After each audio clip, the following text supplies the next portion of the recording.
কোটা সংস্কার আন্দোলনের আড়ালে রাজশাহী বিশ্ববিদ্যালয়ের 9টি আবাসিক হলে দুর্বৃত্তদের হামলায় ক্ষতি হয়েছে অন্তত 4 কোটি টাকা। সার্বিক ক্ষতি নিরূপণে 8 সপ্তাহ সময় দেওয়া হয়েছে কমিটিকে। আর সংস্কার কাজ শুরু করতে সময় লাগবে 1 মাস। এসব তথ্য জানিয়ে প্রশাসন বলছে, সেশন জট এড়াতে ক্যাম্পাস দ্রুত খোলার চেষ্টা চলছে। 16 জুলাই একযোগে হামলা চালানো হয় রাজশাহী বিশ্ববিদ্যালয়ের 9টি আবাসিক হলে। হামলাকারীরা খুব কম সময়ে 158টি কক্ষে ভাঙচুর চালায়। আগুন দেয় আসবাবপত্র, দরজা, জানালা ও মোটরসাইকেলে। ভেঙে ফেলে বেশিরভাগ সিসি ক্যামেরা।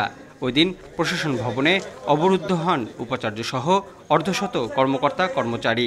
এখানে যে ব্যানার বা বিলবোর্ডগুলো ছিল সেগুলো ছিঁড়ে আপনার যে হলের ভিতরে এই যে আমার ঘড়ি, এখানে গার্ডদের আমাদের নোটিশ বোর্ডটা ভাঙচুর করলো। শিক্ষকতা লাইফে আমি বা ছাত্র জীবনে এরকম ধ্বংসযজ্ঞ কোনো দেখিনি আর কি।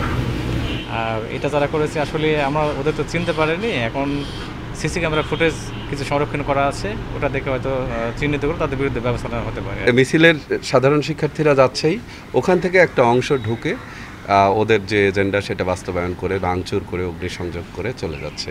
এটাই হয়েছে। উপাচার্য বলছেন, সাধারণ শিক্ষার্থীদের যেন এমন বিভীষিকা দেখতে না হয়, তাই দ্রুততম সময়ে কক্ষগুলো সংস্কারের পর হল খুলে দেওয়া হবে।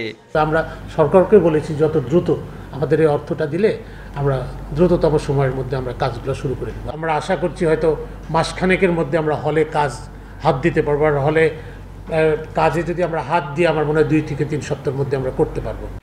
হামলাকারীরা বিভিন্ন আবাসিক হলে ভাঙচুর, অগ্নিসংযোগের পাশাপাশি এমনকি জানালার গ্রিল পর্যন্ত খুলে নিয়ে গেছে। কী পরিমাণ ক্ষয়ক্ষতি হয়েছে তা নিরূপণে 5 সদস্যের তদন্ত কমিটি গঠন করা হয়েছে। 8 সপ্তাহের ভিতরে তদন্ত প্রতিবেদন জমা দেবেন তারা। Mostafiz Gani, independent news, Rajshahi.